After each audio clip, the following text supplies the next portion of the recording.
let's check this out.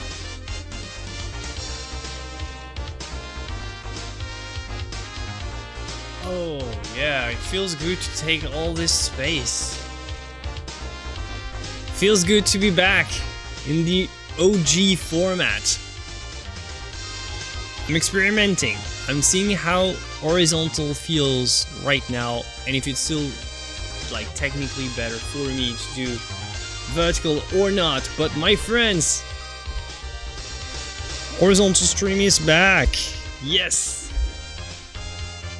I'm pretty sure a lot of you will appreciate, but we'll see about the numbers. So you'll have to, really share, and you have to, really hit the like button really hard to keep this going. But last time we were so blessed, thanks to the support of everybody, that I figured, well, let's forget about the numbers. We have such an amazing community here. That's crazy. So let's try actually going back to the roots of this format, the original format, and see how it goes, because I think it works great. Hello from Vancouver. Hello Karash, hello Felicia, hello Gary, hello Kat from Sutton's Bay. Where's Sutton's Bay? The US, Canada? Viva la printer! Cody, I hate this. I hate that you still have this profile picture. Ah! It stresses me out. It stresses me out because I can see that, your profile picture right there, it's missing magenta. There's not enough magenta in this devilish thing. All right. Okay, my friends. Today, I'm gonna be a super lazy streamer, and I'm actually going to do level 1. Not because I'm not gonna just do the entire study as level 3. Level 3 would be great. I would love to do level 3. Maybe I'll do level 3 on this painting one day, because it's crazy good. Let's see it. So this is what we are dealing with, my friends, for today's assignment. If you want to participate, again, go ahead and get in the description, and you'll see everything there is to know. If you want to download the assignment, go to my Patreon. By the way, you don't have to be a paid member, it's just for free. Well, let's just say that it's a very efficient way to store all my stuff there. I don't have to put it on my website. It's much easier to do that. I can't do it on YouTube. I can't really do it on Discord really properly. So I mean, it's the perfect place for me to put these assignments. And if you want to, give a little extra to support the stream, support what we do, you are more than welcome to join the Patreon. And we do great stuff there. We go in depth on all these things. So today, level 1 is this mix a value scale and identify the local color. So pretty chill. I'm gonna do level 1 for this one. So, but I'm gonna just give a little brief on what you need to consider if you want to paint darker skin tones, and how to graduate from light fair skin types to very dark, and how to get everything and catch all the little all the little variations in between with very simple knowledge and very simple fundamentals. So we'll have a lot to talk about when it comes to just the color theory, and the color mixing alone is just valuable in itself. So let me start the recording actually. Yeah. Okay, we are recording. Okay, so yeah, like I said, we're gonna do level 1 today, and we're gonna just do a value scale. There's plenty to learn here, so it's going to be great. We're gonna see some color theory, some skin tones theory, and I thought this portrait was from Reservoir Dog. It's from 1848, so I'm pretty sure it's not. But hey, you know, some people like we're all supposed to have like doppelgangers from like maybe it looks like an actor. Every person is supposed to have their doppelganger somewhere. So level 2 would be make a simplified color study with simplified shapes and features, focus on color accuracy. Just to give you an idea, this would be more let me remind you of what I mean when I say simplified, because sometimes simplified is not so simplified. After all, this was last week. We had this one, so this is what I mean by simplified. So you know, and you can even do it manually with your with Photoshop. Just flatten the value planes. Try to get something, you know, roughly simplified. So this is what you want to do for level 2, and level 3 would be just make a perfect master copy. It's tricky, probably would take more than a session for this. So, well, I figured I'm not gonna do that straight up. So I'm gonna just do level 1 for today. And I also realized that sometimes just sticking at level 1 is full of nice things to learn that are very useful, and overall it's a great experience. So shall we start, my friends? Let me check if I'm missing something from chat before I dive in my ramblings.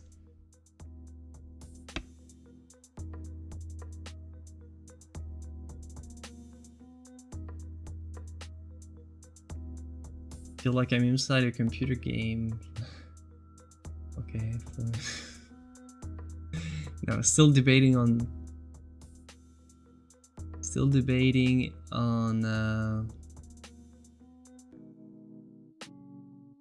printers.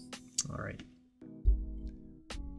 So let me see what I have here, and let me show you this real quick. So this is what we have. This is all the difference between those who have light skin, those who have dark skin. You can paint them all with the same pigments. So that's pretty cool, actually. Human skin is not a surface like any other, and there is a lot more subtlety than this. And this looks very flat. And actually, if you were painting a person that has a skin as uniform as what we see here, it would not be very realistic. There's much more subtlety and variety in the flesh tones than one might think. So, you know, when you get, sometimes they create those little paint tubes that's pre-made skin color. Very bad. Just forget about that. Like, I don't know a lot of brands that do that.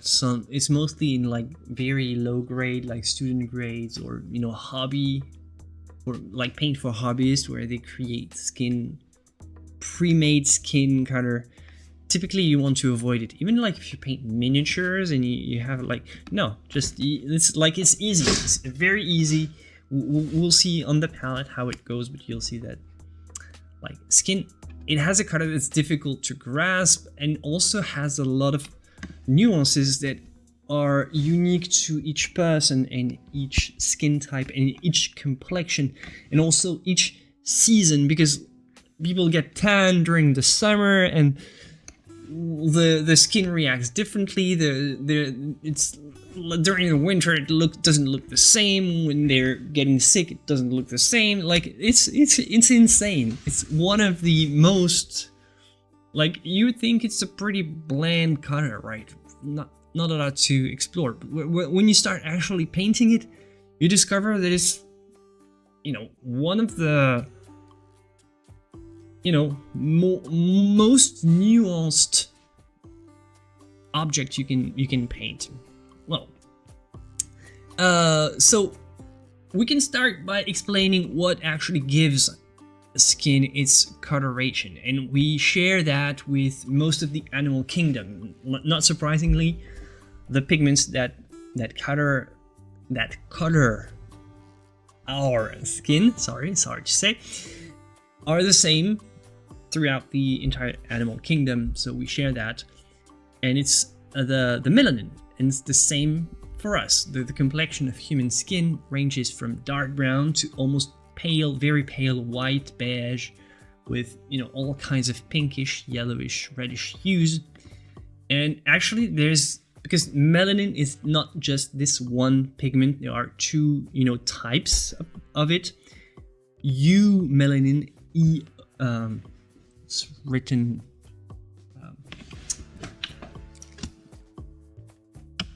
do I have a pen? Sorry, I want to spell it for you.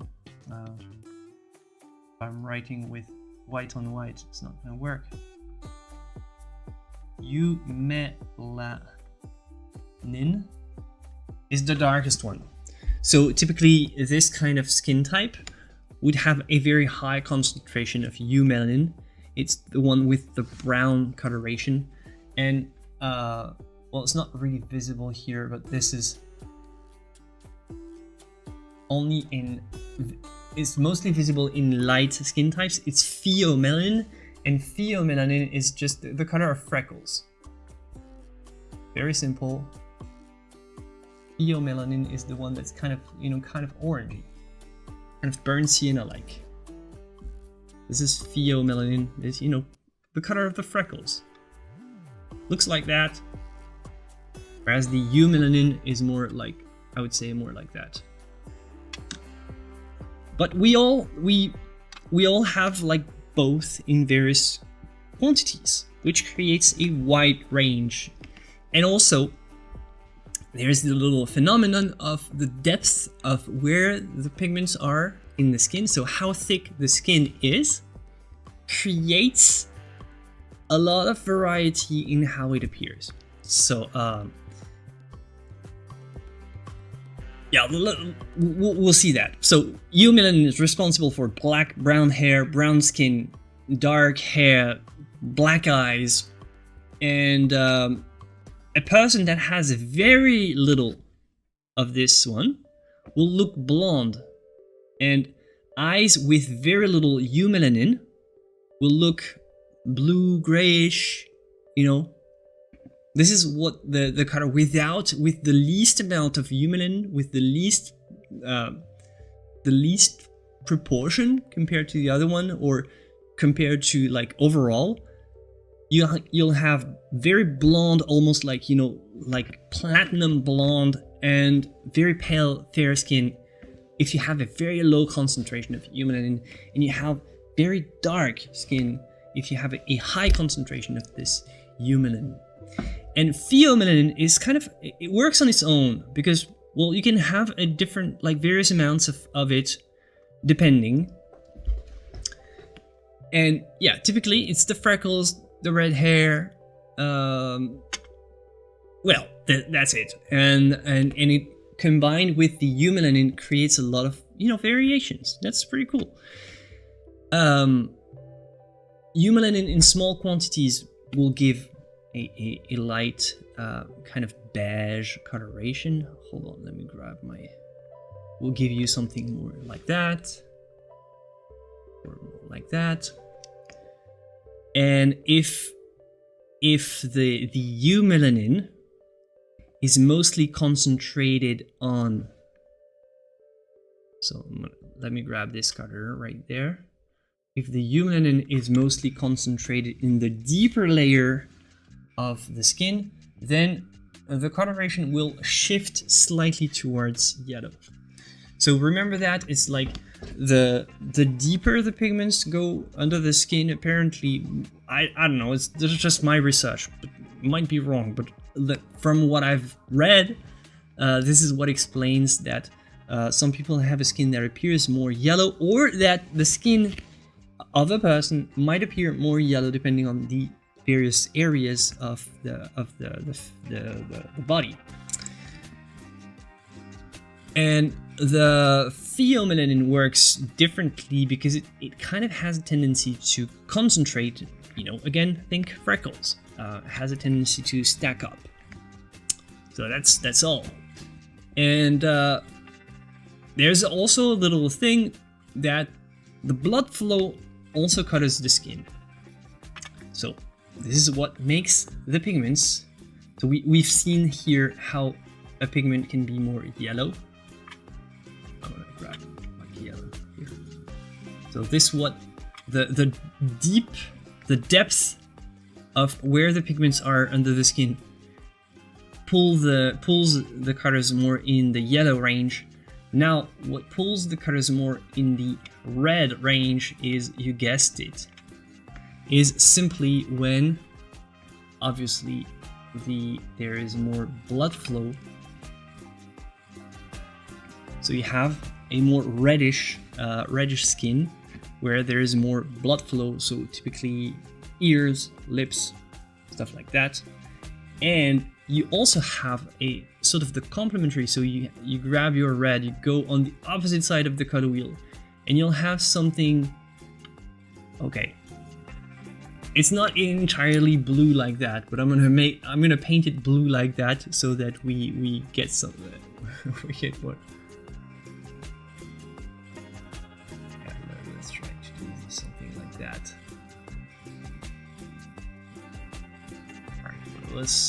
Let's figure it like that.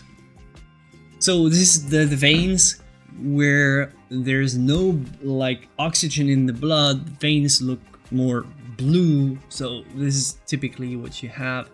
So areas where the blood flow is kind of going back to the heart creates those blue areas in the blood flow. The beard, the roughness of the hairs can also create something that kind of shifts the skin tones towards the blue side. And yeah, so the vein. And also finally, there's one thing that also brings a nice pheomelanin-like color, which is the keratin. The more we eat, keratin can also have an impact on how the skin looks, apparently. Yeah, your heating habits have an importance on how your skin appears. So how are you supposed to paint all this? Well, lucky for us, with a nice balanced palette, we can actually paint that pretty easily, and we don't actually have to switch palette or anything to go from this one to this one. It's just about controlling the values, and it's just about controlling this little thing here, the local color. But let me give you a good palette. Typically, the palette that you have in the description is the palette, because I use it so often, and it's much easier to have this palette just in my in my description, because I'm just too lazy to repeat it. But I'm gonna repeat it here for you with titanium white or flake white if you want. Whatever, I think titanium white works fine. Yellow ochre is great. Burnt sienna, Venetian red. Instead of burnt sienna, you can also get how to say, transparent iron oxide or transparent red oxide. It's the same thing, except some burnt sienna are not transparent. I prefer the one that's transparent, but whatever. Burnt umber, very, very important in my opinion for most skin tones. Alizarin crimson is a kind of the more traditional option.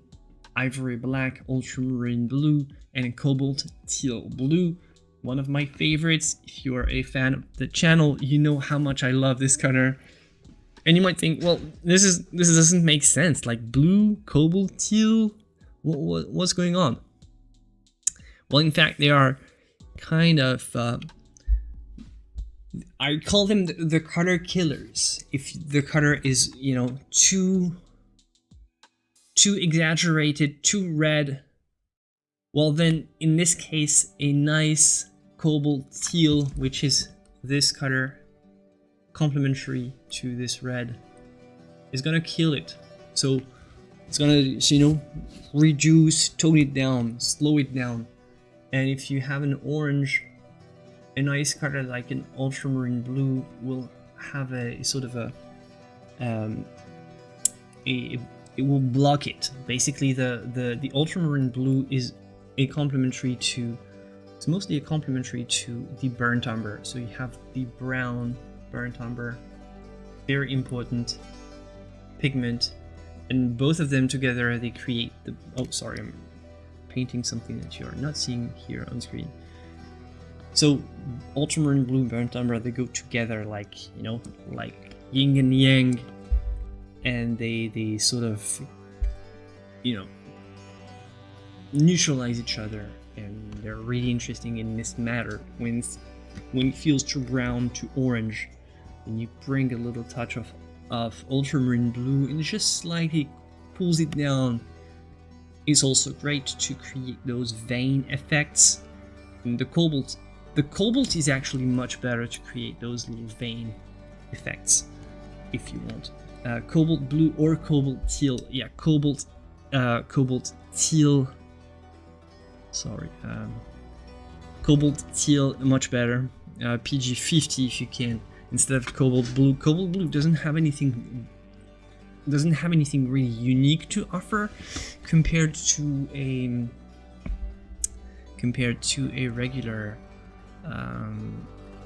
regular blue like cerulean, something like that. But the PG50, that's our beast. This pigment is just glorious. Look at this palette. Well, actually, my palette cam here doesn't have great color representation. There's actually a problem here. Hold on. Okay, maybe. Yeah, slightly better. So this is my baby. I think you'll see better with this camera. So this is a much more realistic color representation here. This camera is much more better calibrated. Let's say it like that. This is our baby. I could eat some of that if it wasn't just poisonous. So yeah, don't do that. What's the difference between cobalt teal and phthalo green? Oh, tons of difference. Let's check it out. First of all, cobalt green. Yeah. Oh, cobalt green or phthalo green? Yeah, phthalo green. Yeah, phthalo green. Oh, okay, it's here. Both of them are here actually. Phthalo green, you have a lot of variations and nuance. Phthalo green is a deep, dark, very intense color that looks like this. It's one of the most, sorry, if I push my face out of the way, okay. It's very dark, it's very translucent. It's a transparent pigment. It's one of the most potent and powerful pigments you can find. Whereas the cobalt teal is very opaque and very naturally light. So it will work more like that. Some people call it blue, light blue or something, but it's what we call a cyan here on this channel. Because we're not ignorant about colors. And we know how to properly name our colors. The difference is immense, and in how you use them, it's insane. Like the the cobalt teal you'll probably use as sort of a, instead of using white, you're going to use a cobalt teal to, you know, bring some highlights in the light tones, whereas the phthalo, pure phthalo, you'll probably use it within the shadows to deepen them and make them extremely green. Very green. Extremely green. So green that actually, when you paint leaves, just forget about your phthalo green. Like, it's just too much. If I was gonna paint leaves with that, I would not use this phthalo green, or maybe use a large quantity of yellow to balance it. Otherwise, like, this green, this phthalo green, see how it's almost emerald. It has an emerald quality to it. It's just, it's too much. Too much. So, and for if you want to paint vegetation, leaves, well, it's just a struggle with this. Hi everyone, I'll just be watching today. Yeah, enjoy the watch. Phthalo green's much darker, yeah. I like a cyan. So like a cyan, exactly. This is the best. This is the best, in my opinion. If it wasn't so expensive, this is the best candidate for a cyan. There is no perfect cyan in paint, but this is just the best you can get. It's very expensive though, so what I sometimes recommend instead as a switcheroo is to get a phthalo turquoise. And what I like is, so it's just a mix, this one. Phthalo turquoise is a mix of actually phthalo green and phthalo blue. Sometimes they put some white in it. I recommend that you don't do the phthalo turquoise with the white. I recommend that you do phthalo turquoise, and if you need the white, you manually add the white. So this would be my phthalo cyan. Okay, and this would be my cobalt cyan. They look very similar in the end, so, but they don't necessarily behave the same. This is still inferior in my opinion, in just in terms of paint quality, because I love how opaque and stiff this cobalt feel. But you know, this is a great alternative. It's going to be very potent. The one thing that's great about this one is that you can also bring it down in the shadows, and you can like really implement some absolutely amazing shadow colors with that. That actually I have here. Let me show you. In this background right there, there's a lot of this phthalo turquoise to create those extremely dark, but you know, vivid bluish. The camera doesn't give it justice like anything really, but this background has a lot of these kind of bluish undertones that comes from this phthalo right there. So yeah, congratulations on making the cut in that figurative art contest. Thank you Felicia. Yeah, well, this is an old painting, so I'm kind of worried because I haven't been able to repaint painting this good ever since, so maybe it's my last shot. We'll see. It's still one of the paintings that I consider to be one of my best, and I haven't been able to top it, so we'll see. Sometimes it's kind of scary like that. You make something that you're really proud of, and then the next one is not, just simply not as good. It's good, you know, and you don't want to do exactly the same style over again. Well, some artists just don't worry about making the same stuff all the time, so they really don't care. They go for it. I should maybe. Who hasn't hit the like button yet? Who? All right. Yeah. Let's talk. Let's go back to our skin types. And let's go back to our values here. There's a little help for the value scale if you want, but it's kind of misleading because it's just been done with a color picker, and I assume that with actual paint you can get something better than that. But this is more revealing. This sphere is painted with colors that look like that. The highlights is very light, whereas a person with a dark, very dark skin, this is the most extreme that I can go. It's way darker than what we have here. You can see that some of the highlights are actually much lighter on this figure, and you also have some very unique highlights that we'll talk about. Something very important to notice about this, but we'll talk about it later. The local color is the color in between. So if you take the sphere, flatten it completely, and you get the local color. And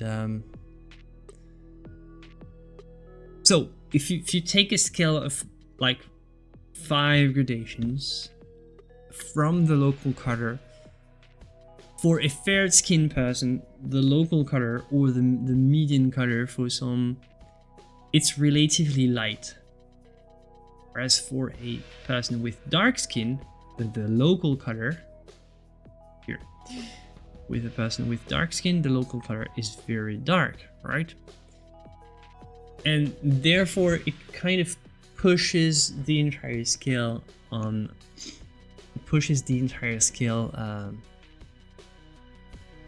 with it. Let me try to, no, actually that's not what I want. I wanted to put it here, open a new document. Okay, actually no, I want to open it.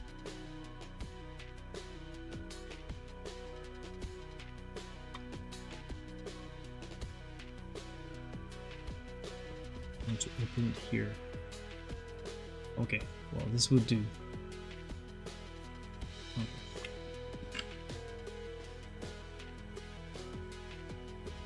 Alright, so basically if your local color is here, then you'll have a value scale that looks like that.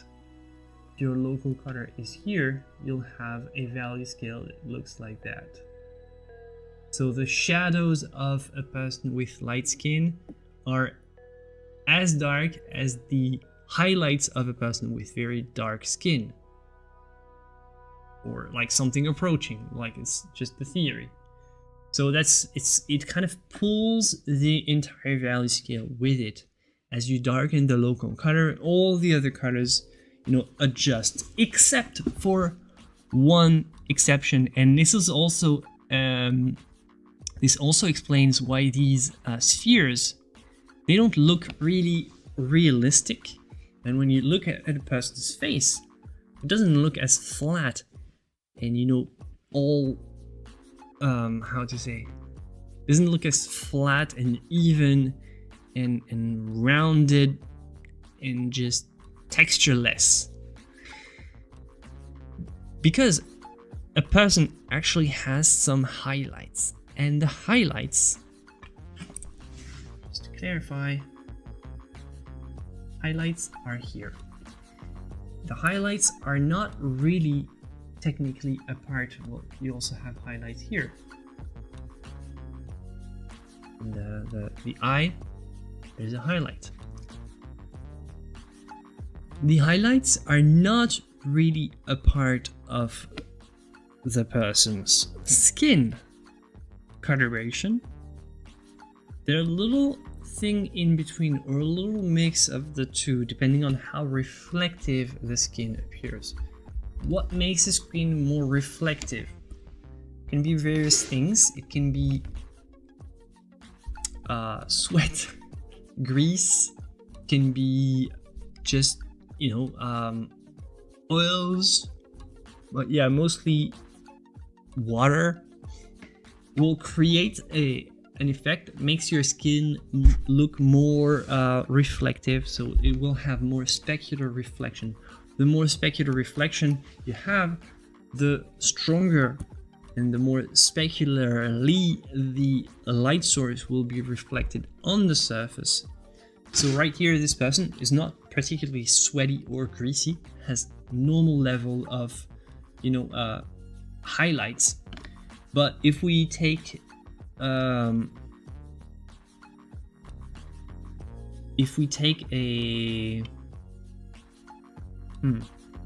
let me try to find it. If I can find somebody, hold on.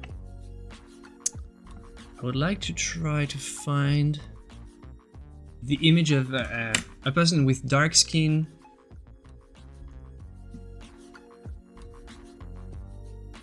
Working out, for example. Working out, I figure they'll be more sweaty.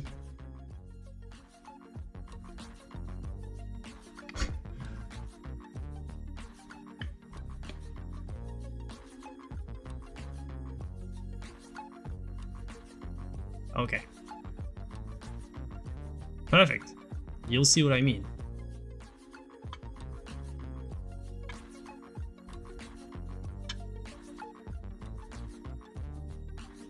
Okay. See how in this case the highlights are actually not even a single bit a part of the person's skin coloration anymore. Like right there you have some red lights in the background. If it was closer, you would see the red lights as if it was almost a mirrored surface. In this case, the highlights, it's very visible that the highlights are not really a part of the person's skin. However, if it's less shiny, less watery, and if the surface of the skin is less reflective, then you'll have a mix, right? The pure highlight is typically what you have here. This is the pure highlight, like the color typically of the light source. There's a window here. You can actually see it reflected. You can actually zoom in very, very closely, and oh my god, you see the actual light source. And if you look carefully at most of your models, you can see the light source. Like a good light should be positioned so that you can see it very elegantly here in the corner of the eye. So you have the light source that's this white, and the highlight on the skin when it's not greasy, not sweaty, when it's like a normal condition, it's a mix of, you know, the white source plus the local.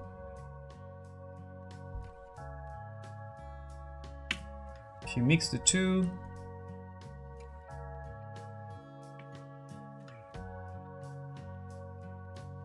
there, you mix the two and you get this. So kind of a little complicated highlight theory.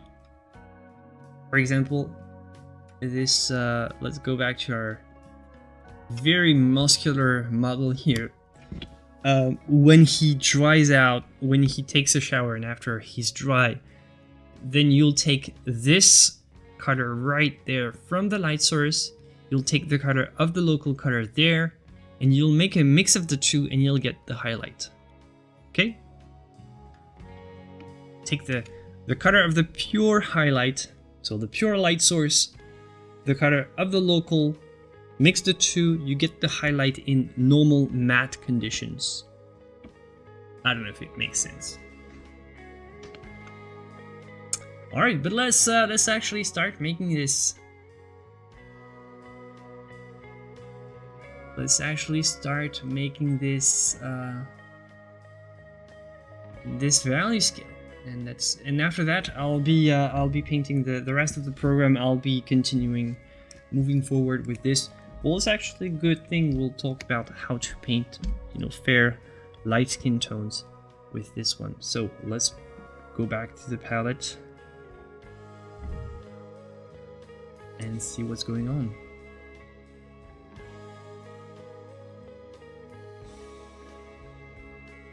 Was the reference photo shown during this session? Yeah, well, you can download it in the description. No worries.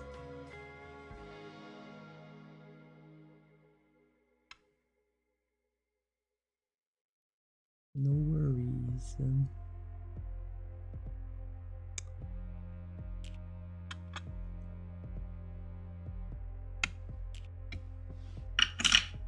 Okay, let's actually get to work.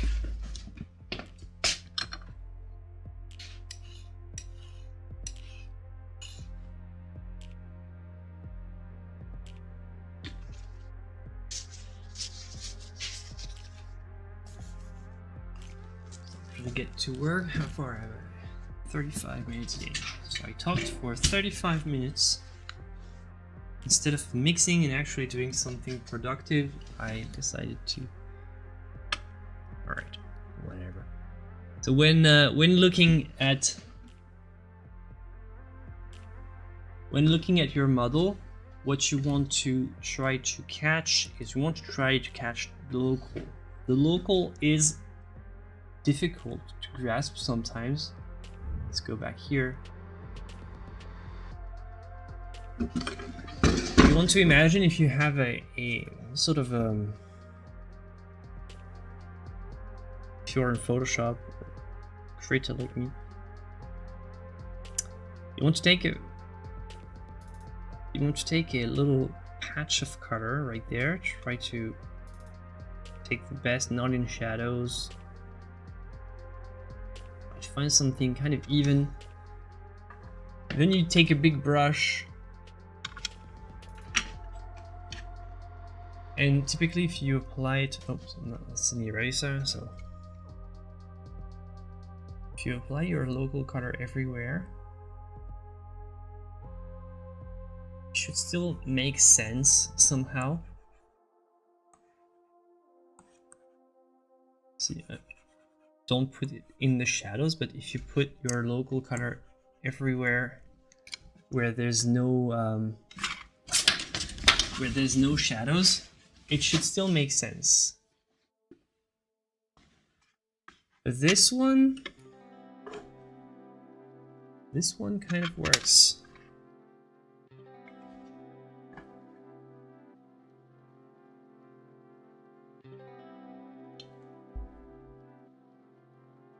I'm still hesitating, maybe. So yeah, I think something around here. Something around here is our logo. There's so much variation here all around. It's kind of a more reddish undertone. It's kind of important for persons with dark skin. They have more chromatic undertones.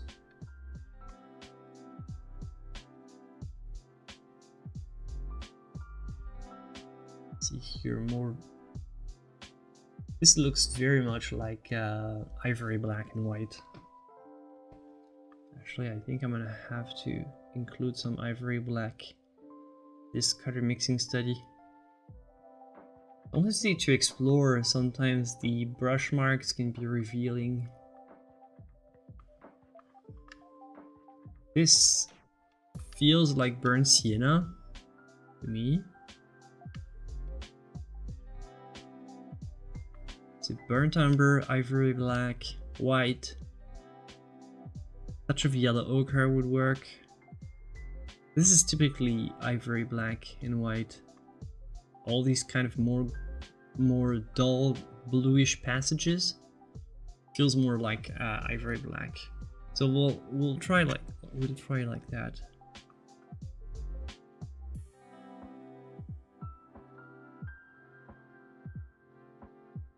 Oh yeah, the commands are just to have fun in the chat.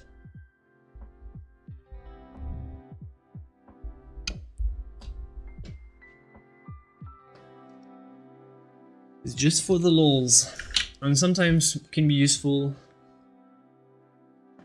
Okay, so I think I'm gonna start with a base of burnt sienna, because there's a strong undertone that's very important to catch, especially on this model. When you see this,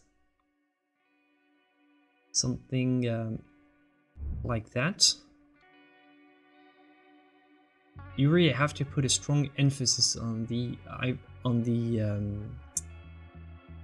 of the burnt sienna, the kind of red oxide pigment. It really plays a big role in how the colors are constructed, even if it's just for the undertone and it's not as visible when the painting is polished, like up there. You see how it glows from below all around here. See, actually there's just traces here of the ivory black and the white. Traces, small traces. Actually, this painting looks super interesting. I think I'm gonna do it at some point later. But again, the assignments, you don't have to, you know, do them as soon as they appear. I'll do level 1 right now, and you can do that. It can be a good strategy. You do level 1 at one moment, then you leave it for a while, and when you have time, you pick it up and do level 2 or level 3 later. So what I'm gonna do here is I'm going to, you know, start with a burnt sienna base and try to mix my local first. Okay, so the local is darker than this.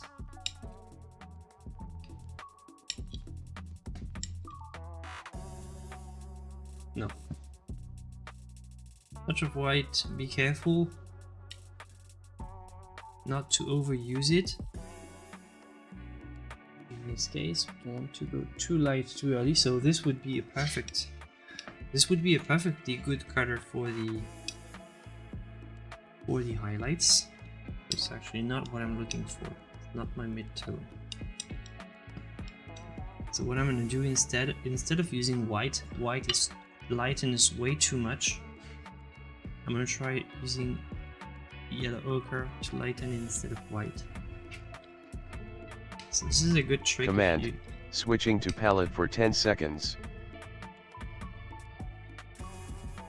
Oh yeah, the palette is like that with the command. Back to Do easel. you prefer the normal palette? Command, switching to palette for 10 seconds. Back to easel. But it switches, yeah.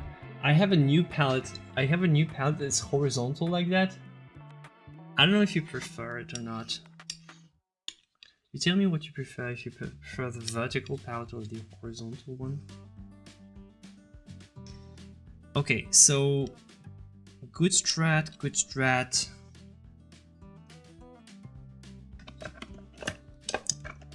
Let me get my ivory black. Actually, I'm running out of it. But I think that ivory black was used in the original.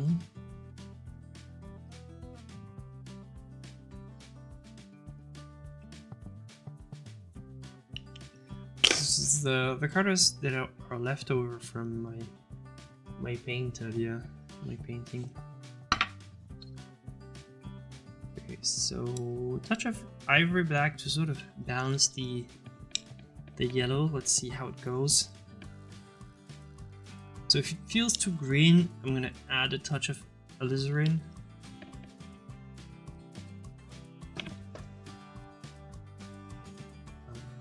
More alizarin.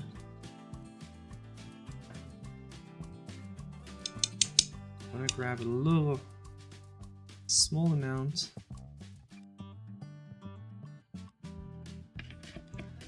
Small amount of my white. See how it goes.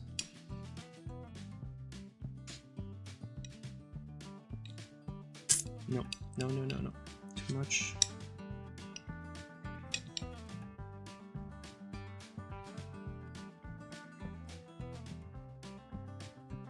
Okay. I'm placing my, I'm doing this in front of, I'm putting my little sample here in front of my model, seeing how it goes. Yeah, way more. So this would work actually for a cutter below.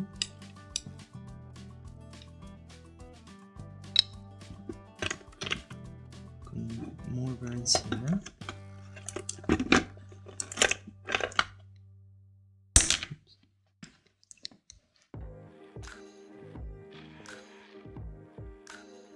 Well, I did all this in 37. No, I didn't. I still haven't done anything. I mostly talked. Welcome to the stream. Welcome to this channel where we mostly nerd out about pigments and paints and colors and mixtures and we don't do much. We don't accomplish much here. That's the point of the game. Too busy for Inktober. Never really got into Inktober personally.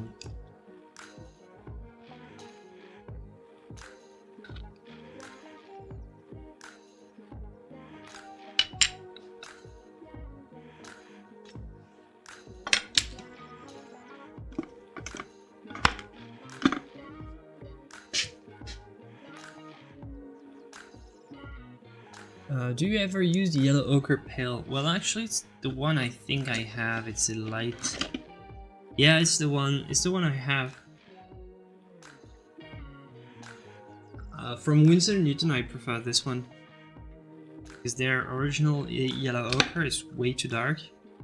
Yellow ochre, like the genuine yellow ochre, like there's a little bit of everything. It's natural earth, but normally everything that's PY42 is a synthetic version.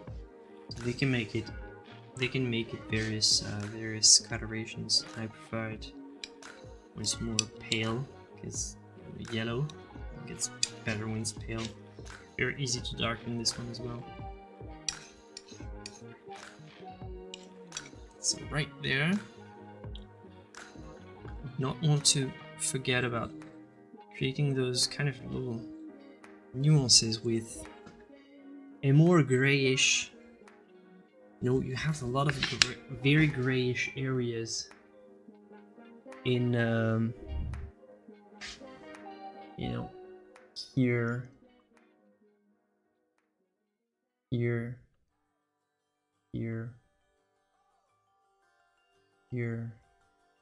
so something kind of important. It's almost like there is the strategy of the construction of this painting. If you attempt to do level 3, the strategy of building up this painting has been to, you know, lay down a relatively warm underpainting, most likely let it dry. Not sure, maybe not, but it can be, and then overlay something more dark and something more cool on top. Kind of create this sort of the thickness of the skin, whereas this undertone would be the underlying structure where the blood flows and where most of the pigments are. And the rest here, this is the kind of where the skin gets thicker and less chromatic. A very smart way to construct a painting. A lot of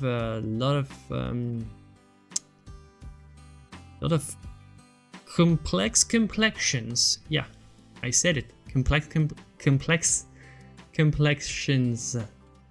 That's the. I don't see how I can say it differently.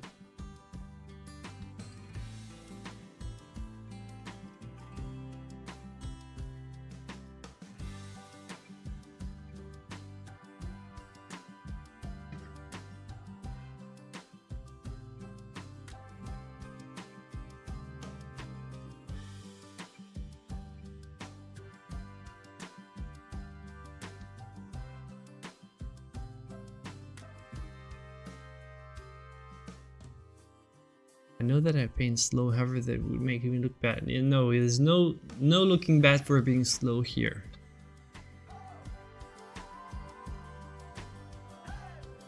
What color would you use for the underpainting? What did you tone your canvas? So I'm a cat, I'm not doing level 3, I'm just doing level 1, but I would use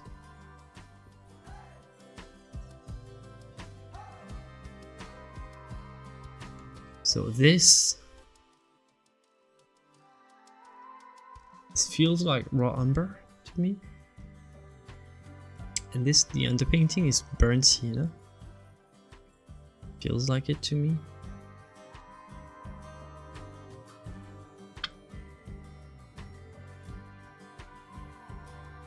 Yeah, I would say so.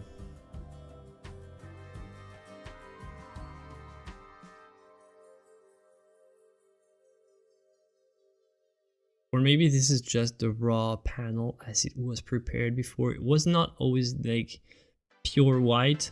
Most of the time they would use to prepare their stuff, you know, kind of what we'd call it off-white.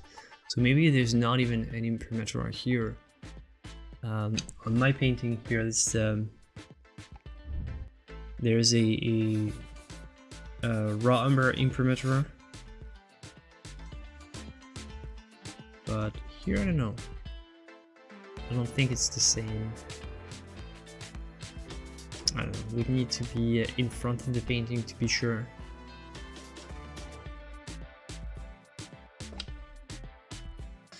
Okay, so right there, yeah, don't forget about the bluish tones as we said. Then the highlight colors. Highlight colors, very easy. Pick up some white. What's up? There you go, you have some highlight colors. Let me check.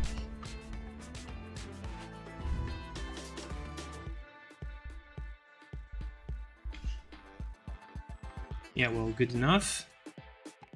Maybe slightly more light. So this would be the reflection of the window in the eyes, right? And even for a person with absolutely light skin, you would almost never use something this light. But you know, if you have to, let's say you paint the guy, the guy who works out, very sweaty skin, you want this. Your best shot at making this looks realistic. So as you notice, kind of in the light tones, there's more of a shift towards yellow. And in the dark tones, it gets more, you know, in the orange reddish range.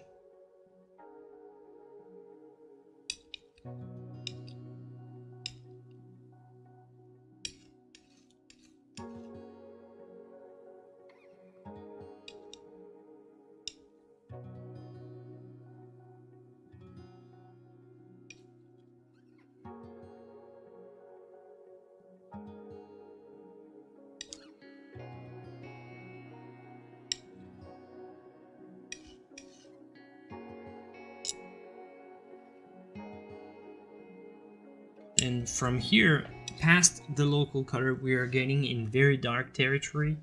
So you want to start incorporating burnt umber in combination with ivory black. And just the darker you go, the more you add ivory black. And yeah, typically that's how you get that's how you would get a nice value scale. And with that, you can paint any person with fairly dark skin. Remember, the local is here or here, depending. You can adjust as you go. But from there, you know, you have all the range. You might need to do a couple more here if you want. But the accents here that are in this, on this side, they are not so present that you really need a huge amount of, you know, precision in there. It's mostly something you can do on the fly with your brush, directly painting on your canvas. So this would be level 1. Easy, right? But nice. nice little trick. If you do level 1, I do recommend that you take a little post-it note, take a bit of maybe better than a post-it note, take a little bit of spare, you know, canvas. I'm looking for something, you know.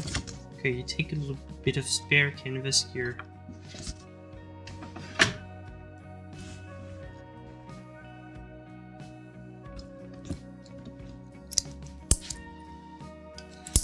And then what you want is you want to take it like a little, make a little stripe like that.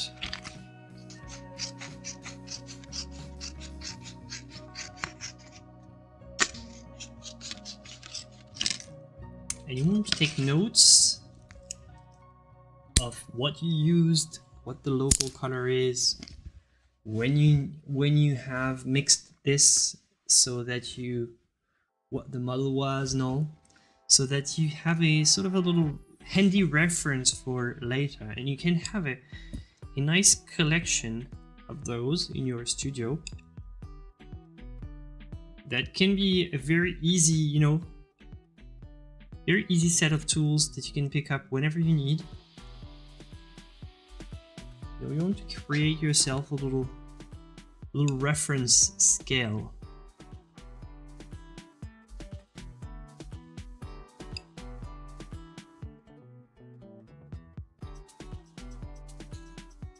For later, you know, it's always helpful. Maybe sometime you'll want to paint a person with a dark skin, and you need a little visual help, or remember how you mixed it. There you go. Sometimes what I will do, so you grab your pencil and you note everything.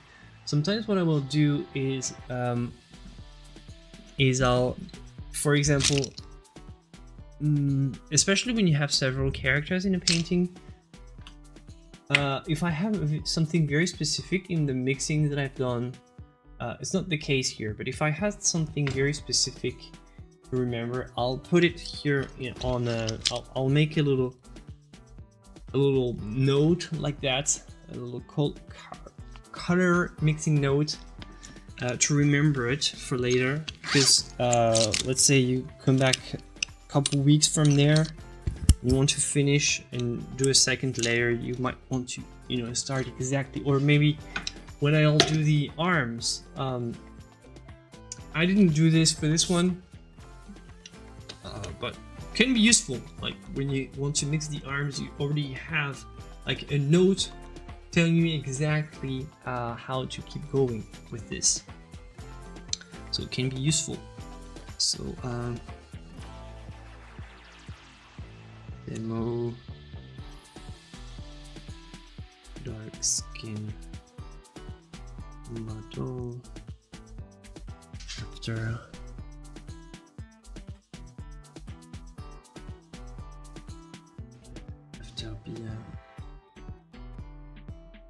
the artist, and I would say local would be, so we said this.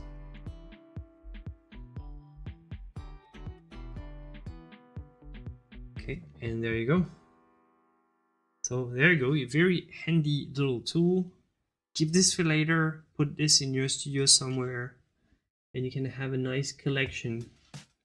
It's good for skin tones specifically, because there's a lot to figure out about skin tones, but it's also good for it's also good for everything, like lemon mixed in 2024, tomato mixed in so whatever. Like, take notes of your colors and make yourself a nice little repertoire of values like that. And yeah, here I would need to still take notes of the pigments. I haven't done this. It would be more practical with the pigments. So titanium white, yellow ochre, Burnt sienna. What did we do? Burnt amber, ultramarine blue.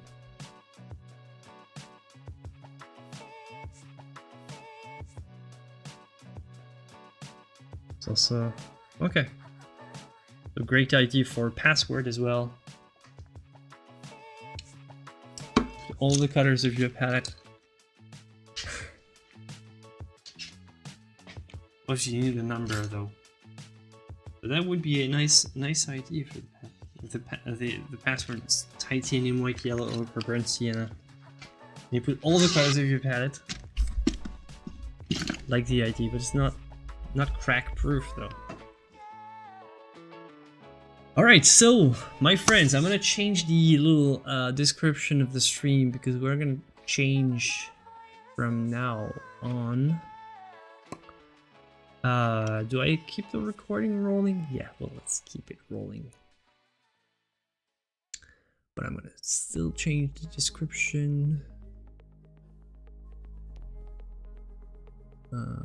It's going to be called Let's Paint Together. Just let's paint together, and we're gonna paint this. I'm changing the thumbnail so that people don't feel like they missed anything. And there we go. Painting this one.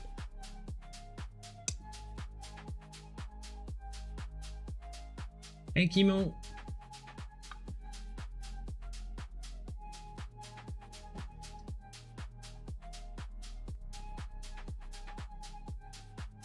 Oh yeah, by the way, we have the command listen.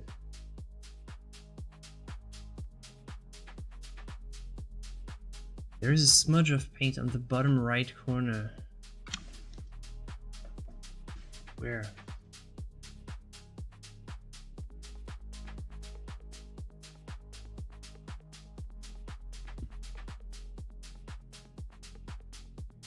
Bottom right corner of what? Little black pixel dust.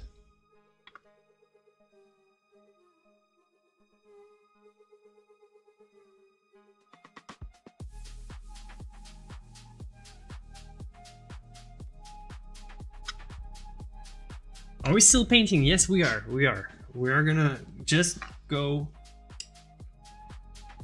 Alright. This is gonna be a nice shadow color for later. Actually, perfectly what I was looking for right there. Yeah, we're gonna mix, we're gonna paint, and we're gonna continue. Screenshot taken in the Discord. Oh, I don't know what screenshot you'll have as a result, but probably not something great. We'll see. But you have fun with the commands while I'm changing the lens.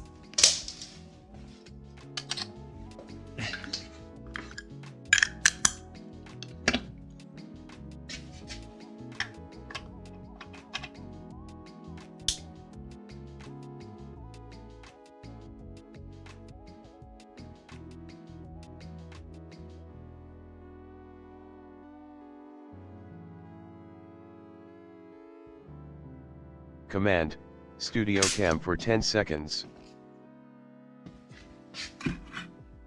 Warning, emoji wall starts in 10, Oh my god. 9, 8, 7, 6, 5, 4, 3, 2, 1. Emoji wall unlocked.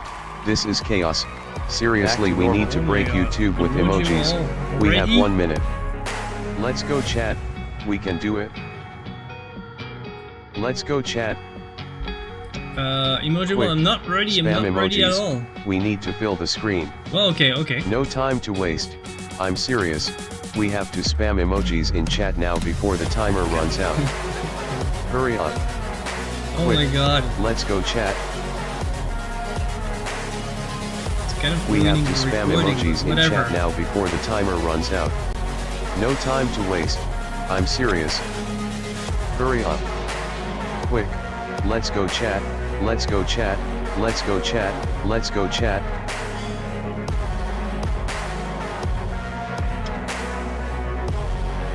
Hurry up, Always so silly. it ends in 5, 4, 3, 2, 1, stop. Emoji cooldown. Whoa, we kind of cracked YouTube. Apparently, yeah, YouTube was not happy with all these emojis.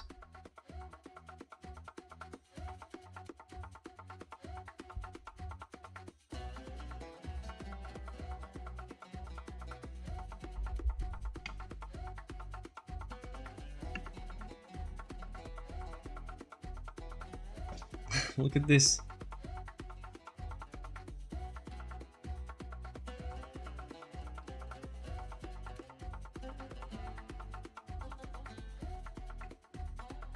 Okay. Alright, so let's readjust the camera to get a better view on this. And I'm gonna continue this painting. I'm way behind schedule on this one. It's abysmal, but I was very busy with other stuff. I didn't have the time to continue this painting. I did it this afternoon, but that's all. Man, I have a hard time finding time. And yeah, it rhymes. But it's true. It's true. I have a hard time finding time.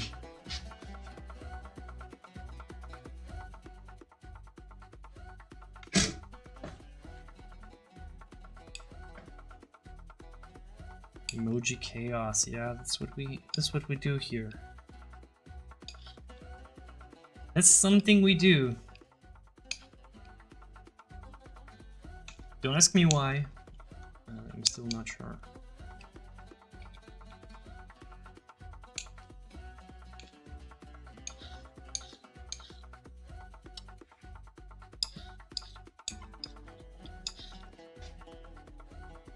Canvas.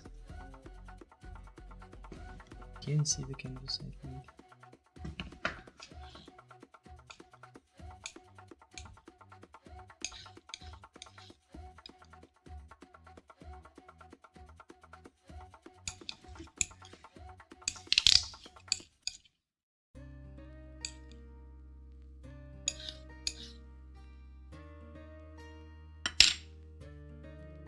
Well, typically people have no idea what emoji wall is all about.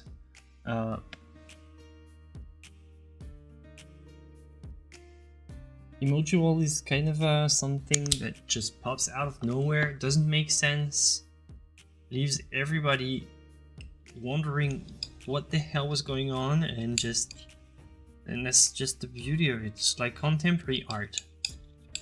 It's exactly. Emoji wall is a form of contemporary art. A very extreme form of art performance.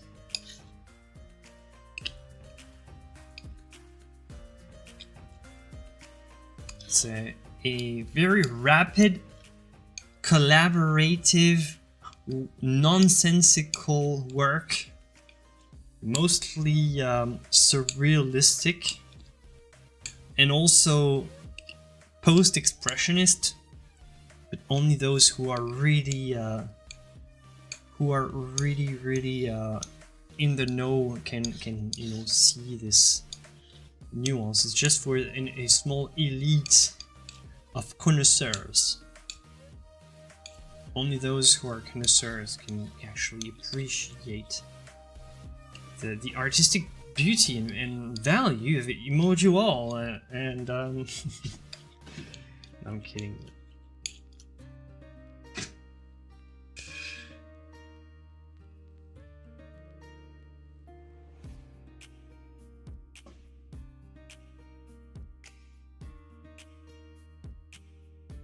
Then the chat off the screen, rather see. I think Technodet, I think you're You're behind in time. Have to go to the live stream.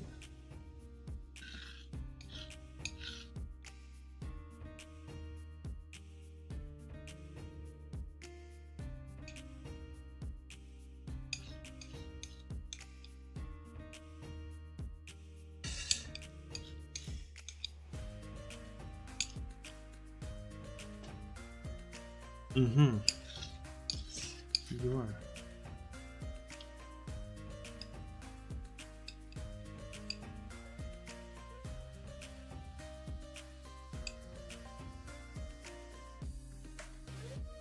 Yes, that's what I'm working on now. So I'm gonna be working on now. If you'll give me a minute to just mix my paint.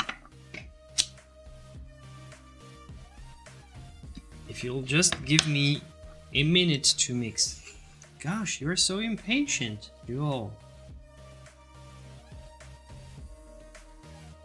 Can't the men finish their mixing?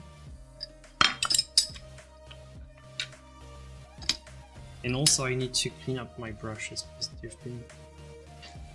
they've been around for a while. They've seen the good, they've seen the bad. Oh, maybe you'll want.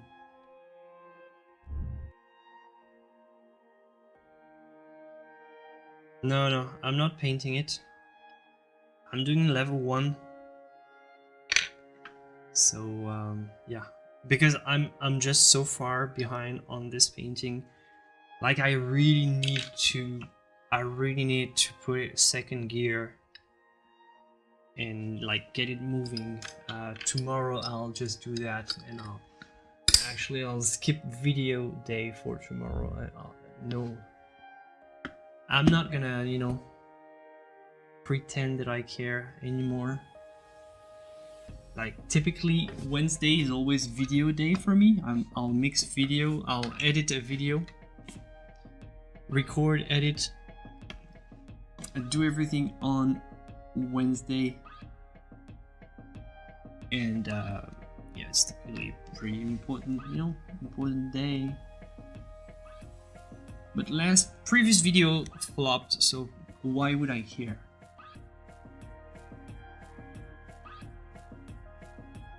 Why would I care? People don't necessarily want to watch every week, so I don't have to stress about it. Maybe I'll find a way to make a video, or maybe. But tomorrow I'll paint this and I'll continue because I need to unstuck myself from all the various projects. For all the various projects that I have at the same time, and I am losing time for the paintings, and it's not what I want. Not what I want. It's not what I signed for. Paintings will always have priority, but I sort of forgot it, and I put a lot of the teaching, the community forward recently. I did a lot of new things that actually needed time, and I'm glad that I did. But right here, typically I'm not doing level 3 because I want to, you know, save the time for my art. And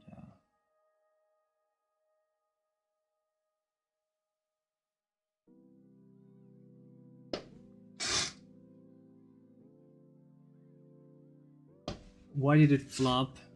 Because people are not apparently watching it. That's just what YouTube has been saying to me. YouTube says my regular viewers are not choosing to watch this video, and they don't click on the video basically, just when they get suggested it in their feed. So very little views. Whatever, I'm getting used to it. It's like YouTube has, like, I'm gonna be very honest, it's like a very, very slow, well, actually a slow decline of views. Very slow and steady decline. But I think it's just oh, thank you, Roaring Spark. Watch all the new videos when I catch them. That's nice. I think it's just the nature of how YouTube is evolving. There's more, you know, there's more of everything. It's more crowded. And I think what matters most, like the evolution really, is what we're having here. The kind of the interaction. This is something you can't have from, you know, the videos. Something you can't have from like the shorts format. And I think this is also the most valuable thing. And I like it. Like, if it wasn't for you, I probably would have stopped.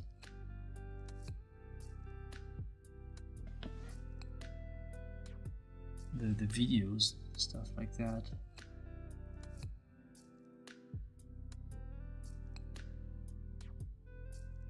But the community makes it worth it. It's worth staying because, you know, I know that the videos, like, they have an echo and they inspire people. So that's what I'm really happy. That's what gets me going. If it was just based on performance,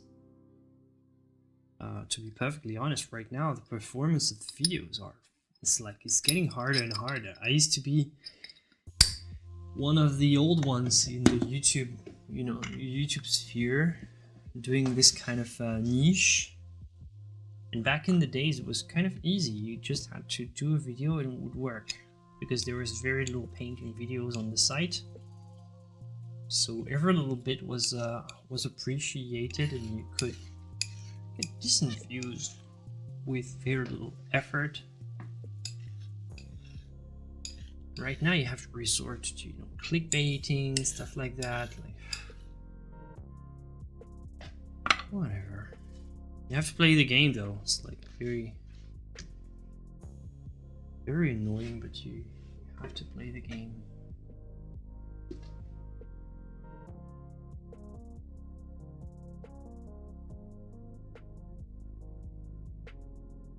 This is level 5, yeah, maybe level 10. We need to go into those and at least like them. I've watched a few lately. I love these, but I can't spend all my time on YouTube. Yeah, I know. Well, no, but no hard feelings or anything, because I know what it is, and I know that, you know, life, right? I know life. I have learned almost everything I know on YouTube. Like, this platform has been just my way into transforming slowly into a Renaissance man. Like, I know how to, you know, chop firewood. I know how to, you know, garden. I know how to bake bread. I know how to play the guitar. I know how to play the piano. I know how to whatever. This website has been live for like a couple years, I think, like maybe 15, something like that. And I've learned more skills on this platform than I can count for. But I don't hang around necessarily. Like, once I've learned something that I was interested in, I generally, what I do is I subscribe to the creators, and once I don't, you know, have the need for, you know, how to make plaster anymore, I don't go back to the plaster thing. So it's kind of being in the kind of the educational side of YouTube is great, because you always get like new people coming up that need, you know, an introduction into a specific set of skills, and you can be there for them. That's extremely cool. But you also get people who, you know, turn the page and go towards something else. Switching to palette for 10 seconds. I think 18 or 19 years, yeah. Back to easel. But yeah, this platform has been kind of an encyclopedia of, you know, skills, and but it's been amazing. I love this side of the YouTube sphere where you get to just learn for the beauty of stuff. Sometimes I end up in a very specific niche for no apparent reason, and I'm fascinated by what you can learn on this platform, even though I don't have any intention of learning about it. It's just fascinating. This platform is just the beauty. The only problem is, like, we don't generate a lot of views. Like, sometimes we're very niche, so we're not the most interesting for the platform in terms of views and monetary, you know, interest.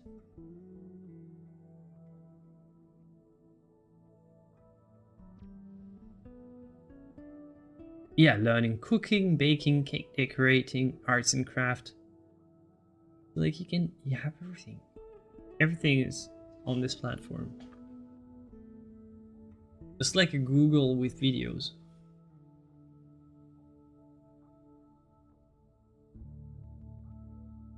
My son used to do elite cycling, so I learned to repair or change all parts of a bike via YouTube. Yeah. It's insane. This platform is insane. Alright, sorry, I was catching up. I need to take my model.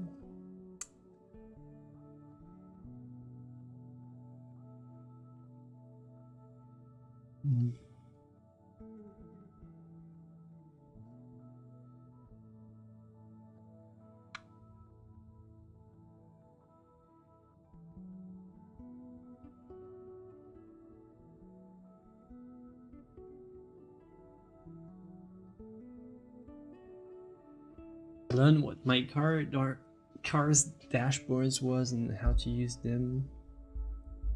What did I learn? Well, I learned how to stream. I learned how to make YouTube videos through YouTube videos. Which is...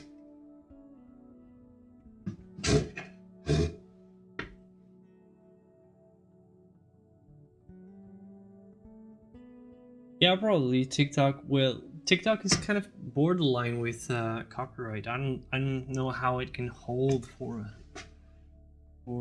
much longer though. I don't know. It's like they used to think the same about Twitch. They used to think the same about Twitch at some point, but then the copyright came back on the table, and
yeah, well, these platforms, they can take way more liberties with copyright than YouTube can, because if YouTube doesn't, you know, impose very strict copyright rules, people are just gonna upload everything illegally here on the site, because YouTube is more versatile. Like, Twitch is always going to be streamers, you know, playing something or doing something, and they have the music in the background. But on YouTube, if you don't do very strict copyright rules, people will start to upload all the Disney's. Well, they already do, by the way.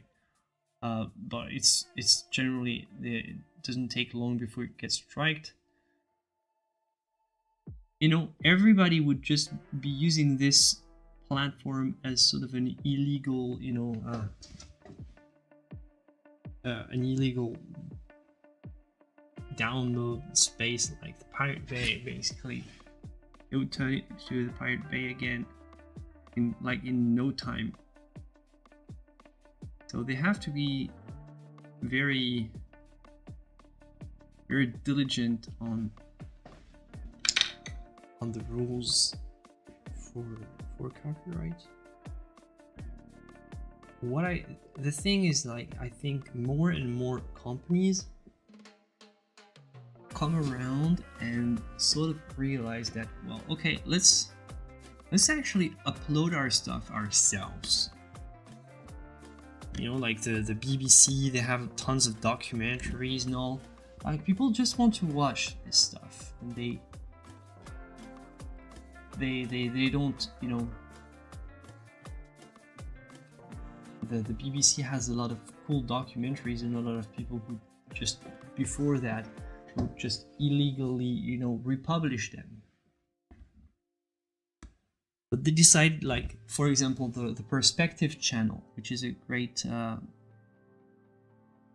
channel, by the way, with lots of art documentaries by the BBC. If you don't know, they decided to, you know, upload their stuff themselves. This way, you know, they don't have all these problems with people re-uploading constantly and illegally uploading their stuff.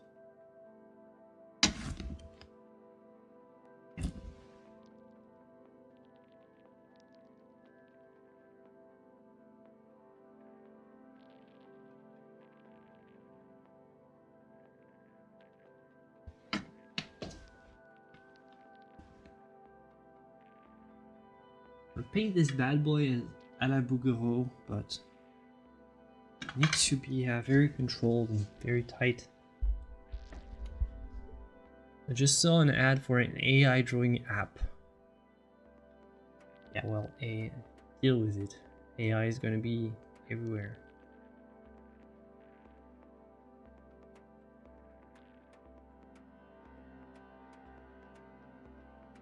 The thing that worries me about copyright on YouTube is scammers are false copyright claiming videos in order to dox creators.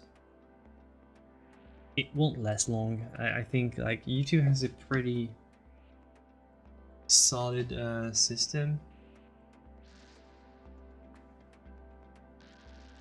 with this regard. I really think they have something extremely solid. So maybe they found, like, an exploit. It will be fixed. It will be fixed very soon, in my opinion.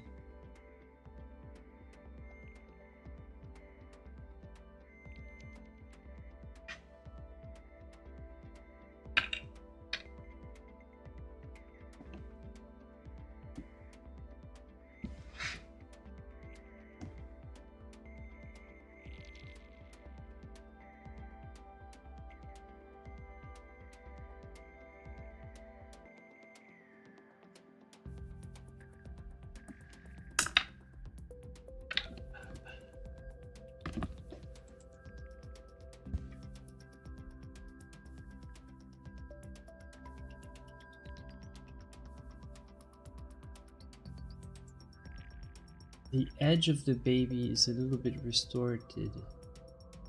What edge?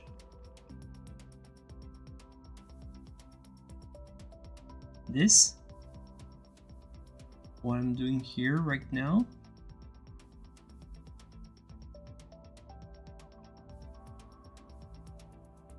And if you think about distorted, just look at a baby.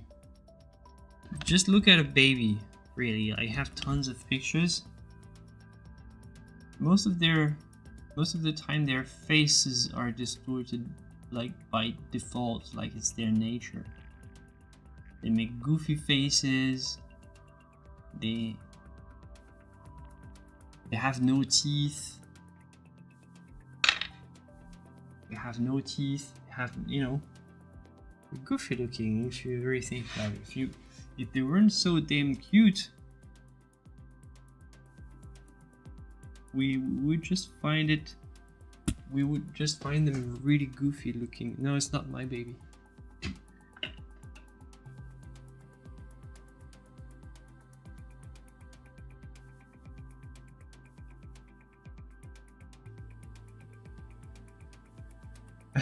Wow, that's great, Courage.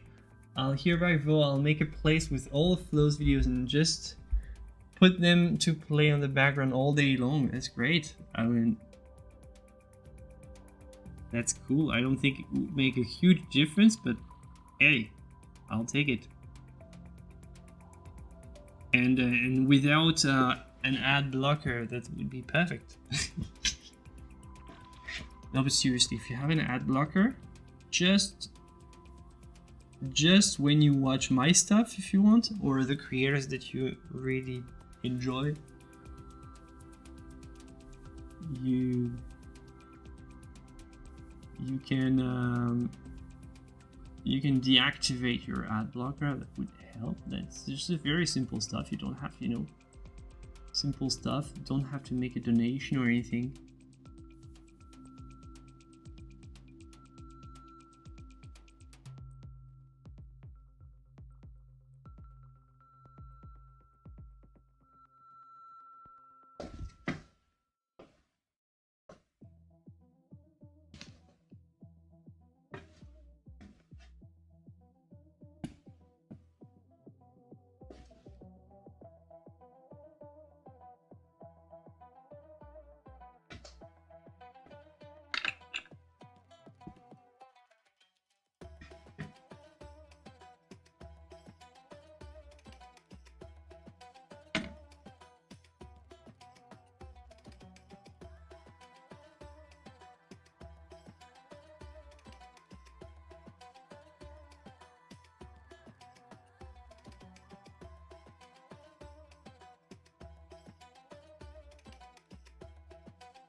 Oh yeah, they're probably that. I get too rich from you guys watching my videos all the time.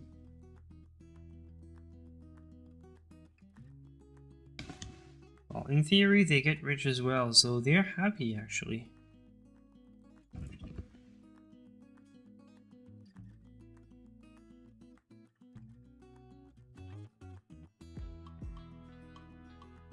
Oh yeah, the sunflowers. I would love to start them tomorrow actually.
Well, it's because they are against beauty, Robin.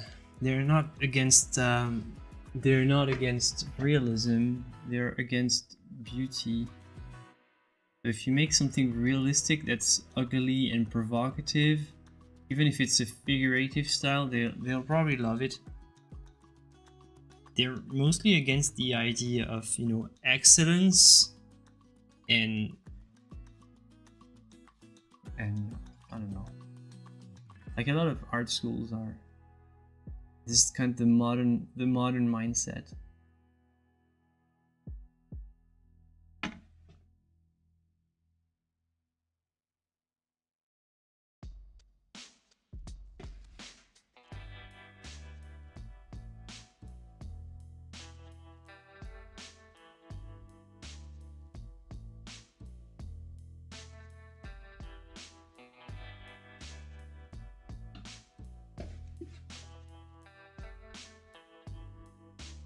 No, don't name it that, Cody.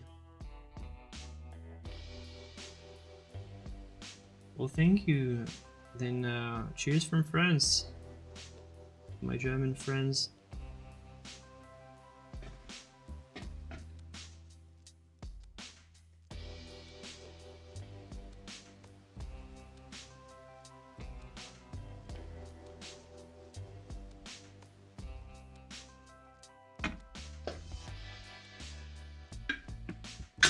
Oops. Sorry.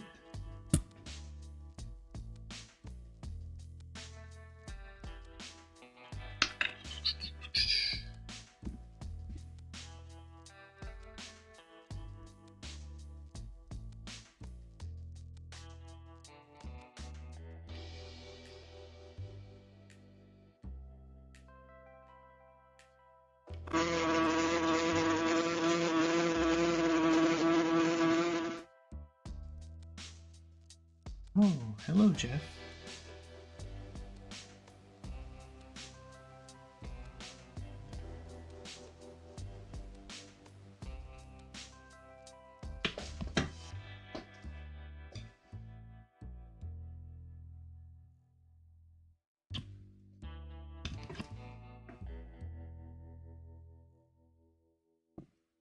Yeah, that's what Jeff does. It's plenty. That's amazing. We all love a Jeff here.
Thanks. Well, that's good.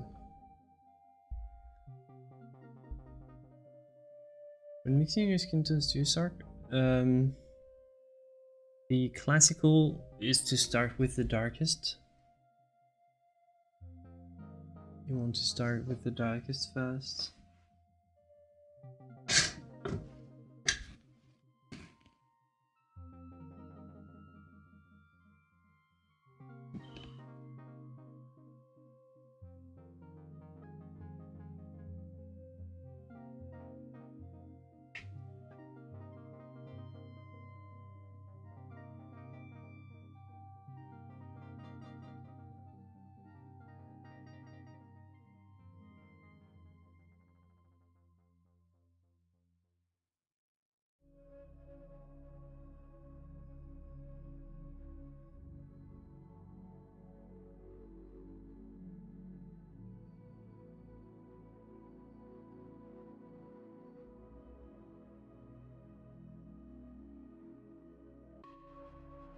I'm typically not spending so much time in painting so tight. It's kind of counterintuitive based on the last video I made. But in this one, I would like to achieve a very Bouguereau-like, you know, rounded touch. And I would like to try to achieve a sort of sense of perfection that's akin to something Bouguereau, you know.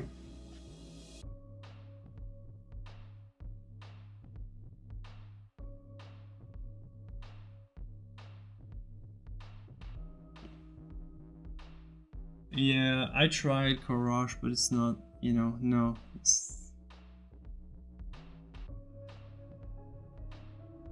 It works sometimes, but there's no, yeah, it's not a guarantee. Like, nothing is guaranteed on this platform. There's really a lot of things that sometimes you just don't get it.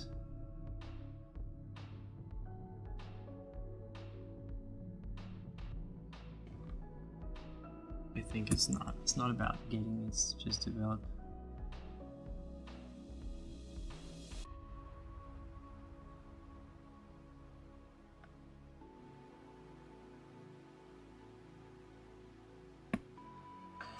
yeah, I think this would need to recede.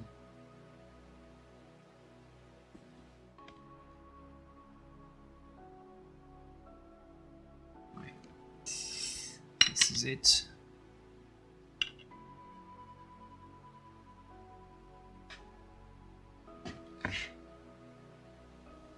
Oh, merci, Cody. Cody, do you speak baguette? You speak the language of baguette? Then you, my friend, deserve a...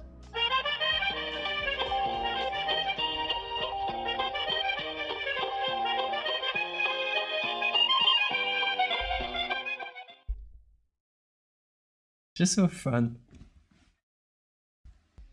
We have to do it at least once.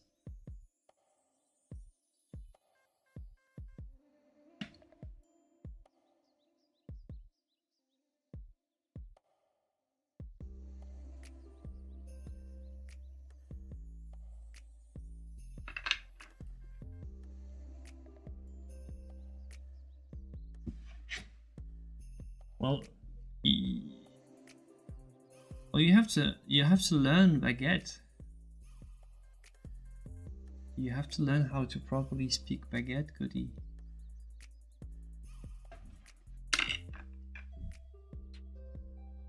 I gotta.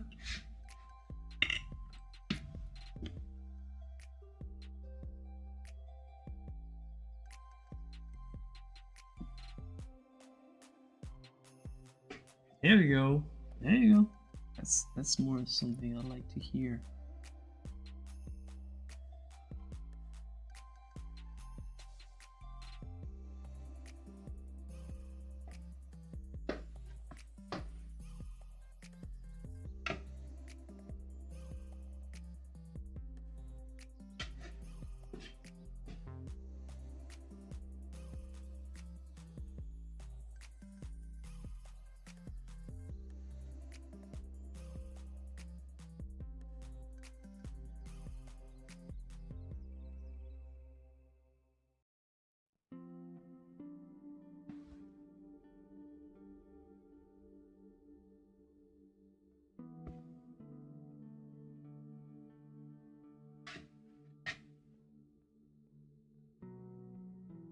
Oh, it's a beautiful, beautiful area.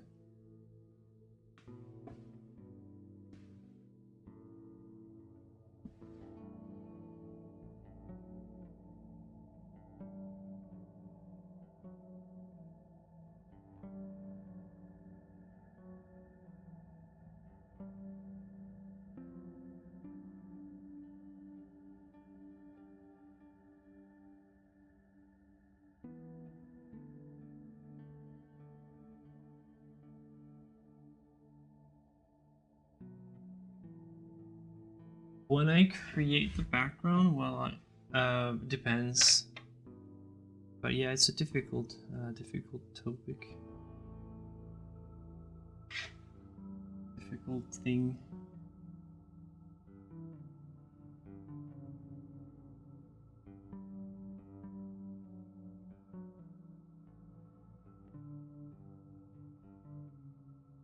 Well, I don't know. I don't know if I want to allow everyone to be able to touch my baguette. I'm sorry. No pun intended. Like you don't get to, you know. It's too much of a responsibility to launch the baguette music. So I don't think I can trust you. It's gonna be spamming.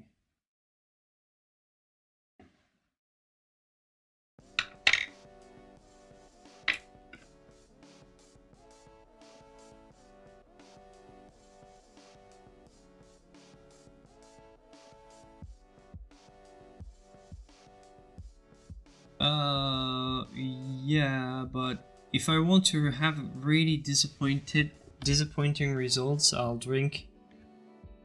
But otherwise, if I know I'm gonna be painting, try to avoid drinking. But I do enjoy a good wine, you know.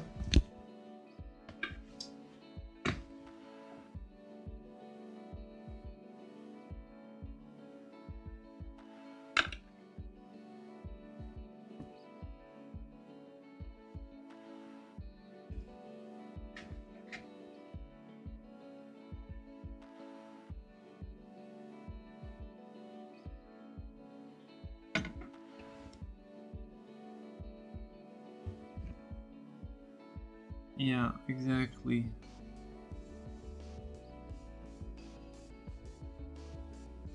This baguette music is sacred.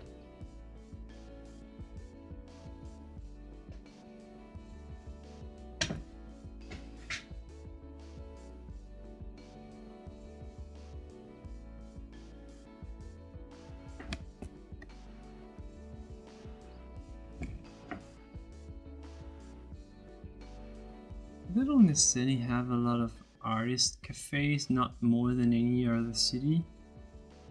But you do have a lot of, you know, kind of touristy attractions, I would say.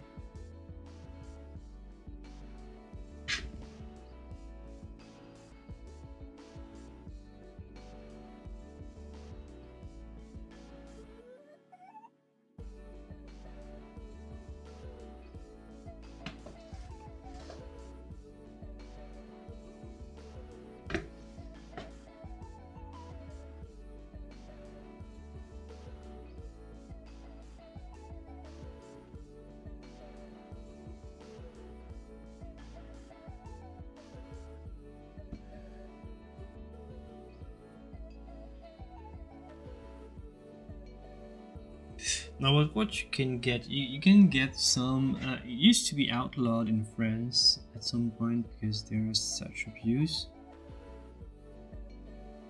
Yeah, now we have like there's a new version you can get,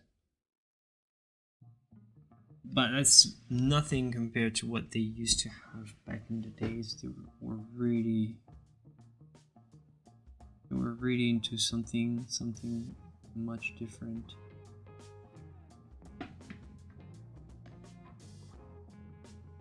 The old stuff was more like some sort of like a drug, really.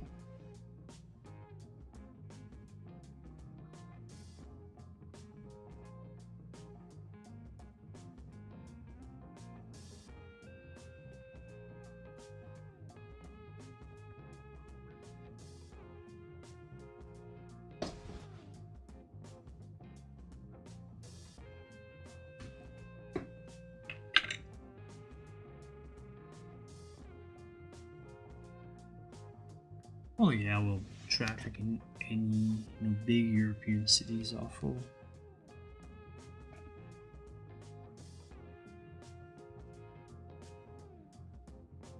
It's the right? Not just special to Paris, but yeah, indeed. Like, but you don't drive in Paris.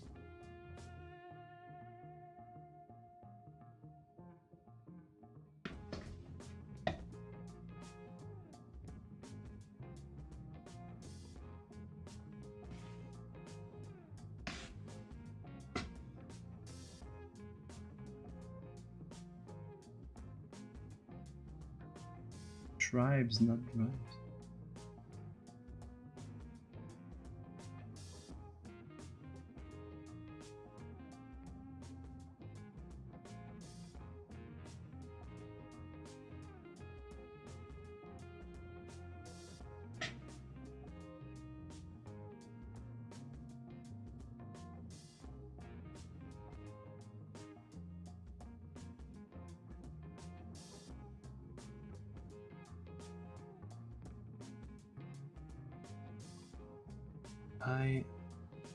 I dilute with a little medium, but not too much.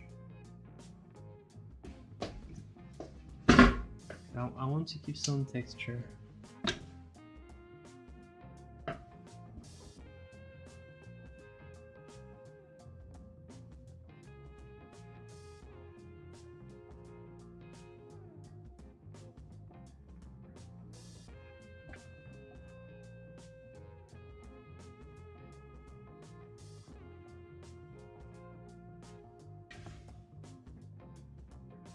This is a crazy traffic cycle around the Arc de Triomphe. Like, you can drive there.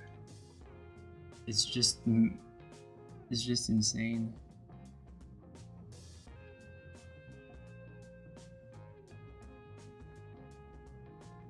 Yeah, right. Linseed stand oil in my case.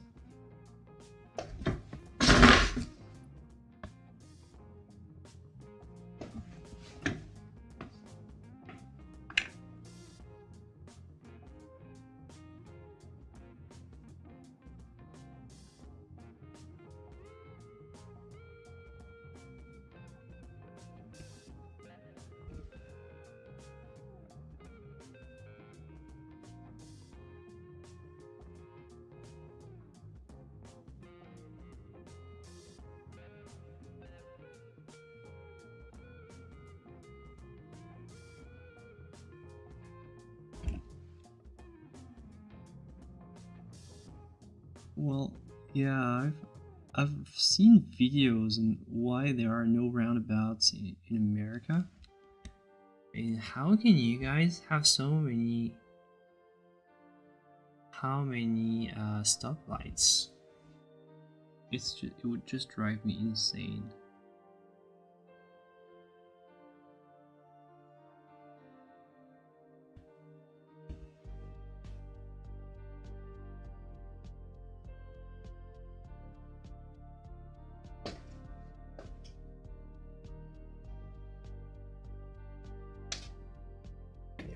Tiny little mouths are super tough to paint well.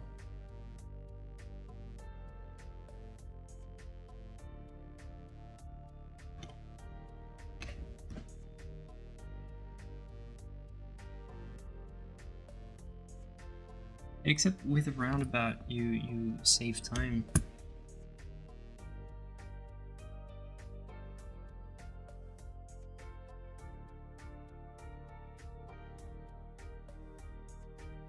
And it's not just about how it's engineered, it's also how do people use them in real life.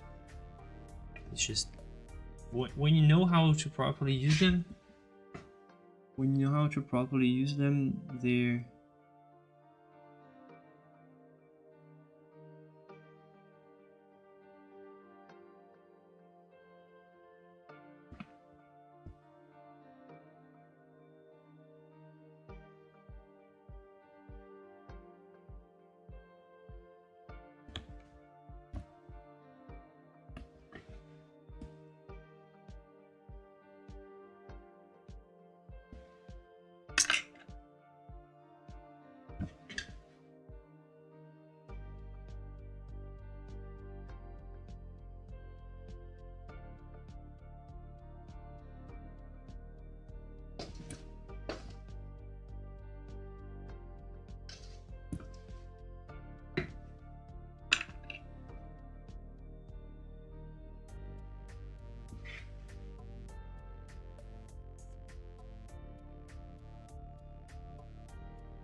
well, if nobody knows how to probably use them, yeah, there can be issues, but if everybody knows what to expect, it flows pretty well.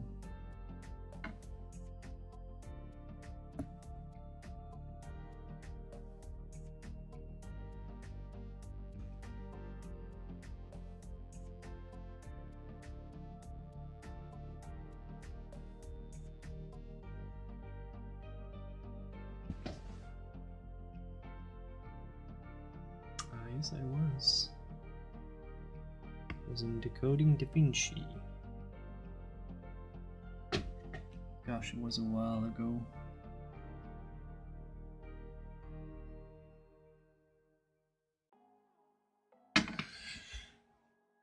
Still not right. Still not right. I'll probably have to stop and do... I think I'll stop for... I'll finish this, and I'll stop, and I'll have to do a third. I'll have to do a third layer later, wet on dry.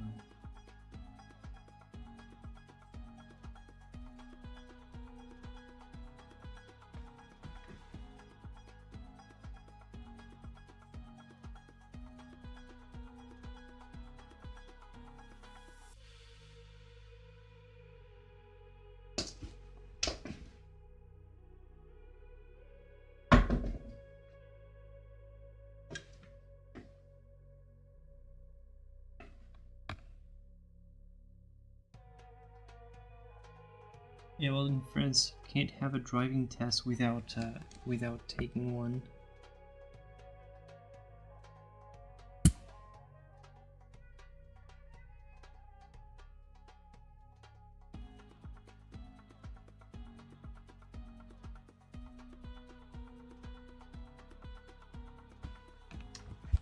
Well, it's because the circles have to be not just painted; they have to be actual, you know, stone and mortar, you know.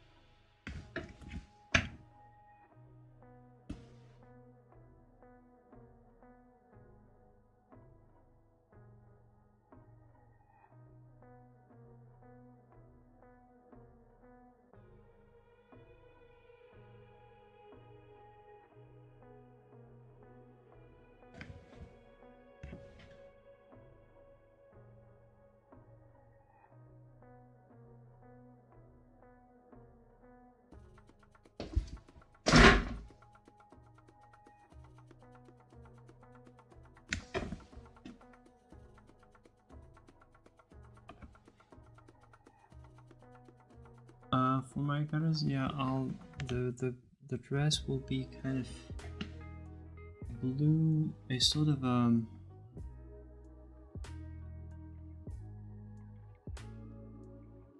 sort of a deep blue with kind of patterns in the bottom. How do I find it? And how do I decide? It's just I try to look for fashion magazines, fashion ideas, stuff like that. See what I can find.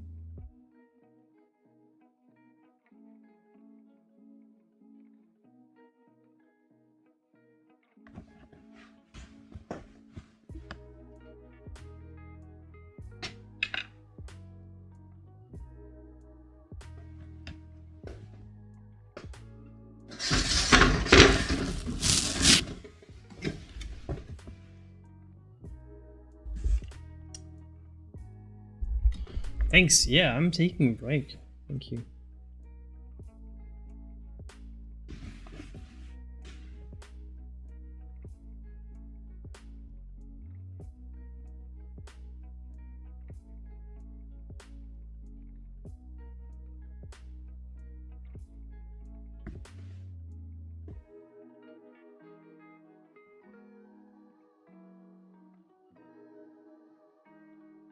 I was checking something with my camera. Okay. I don't know.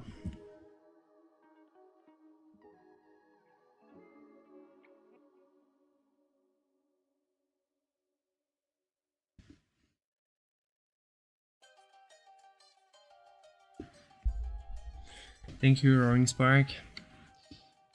I don't know. I don't find peace with it right now.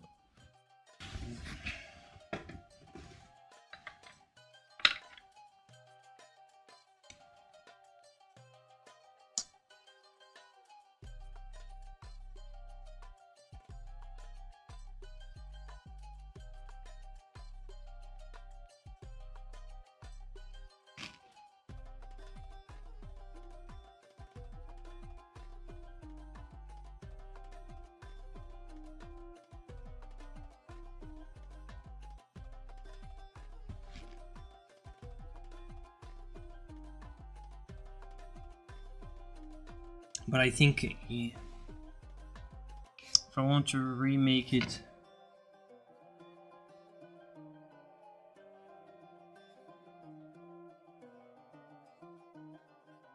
I want to make it more. I want to make it more bookable. Screenshot taken in the Discord. And just do a third layer, and I'll finish with third. No. I want something better.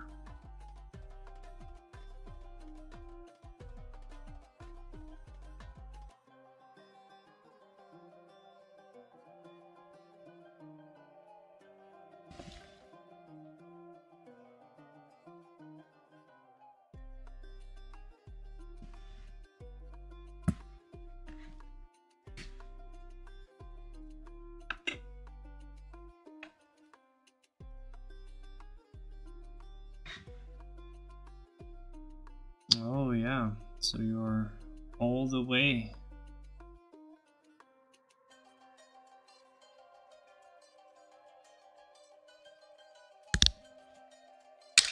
All the way to the bottom.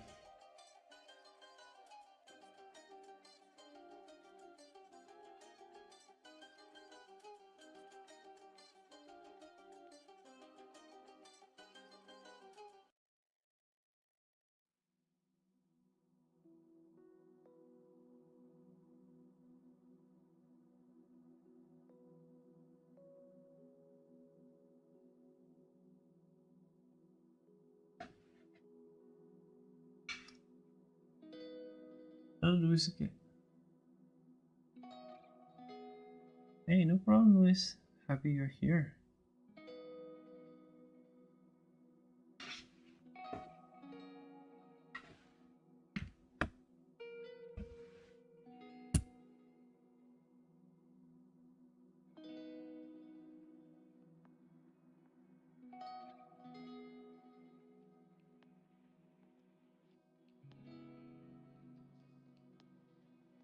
Oh yeah, Storm Helen. How was it for you all?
Yeah, how long ago was it?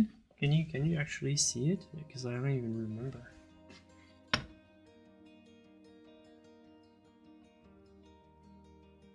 Something like 8 years ago.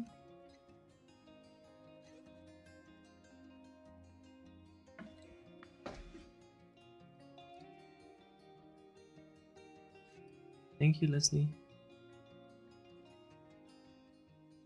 Yeah, fingers crossed. We'll see.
Any ideas?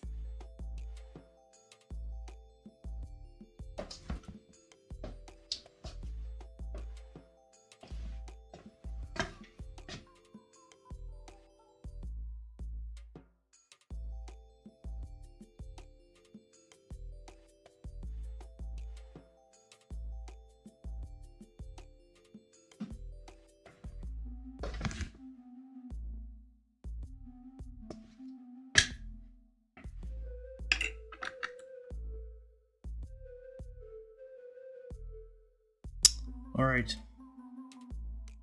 Not a real success for this one.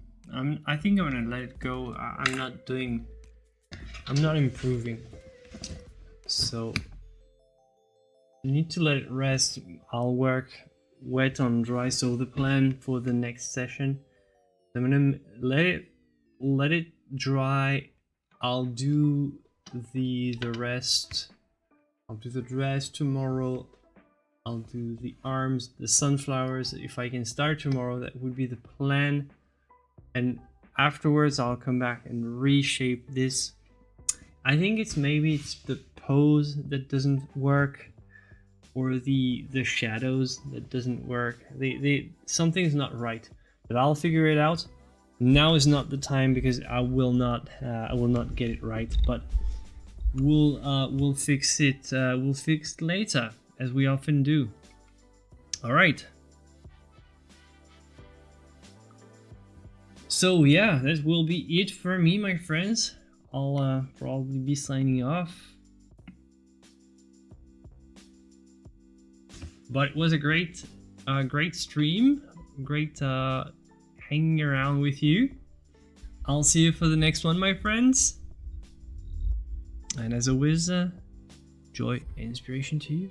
Bye bye.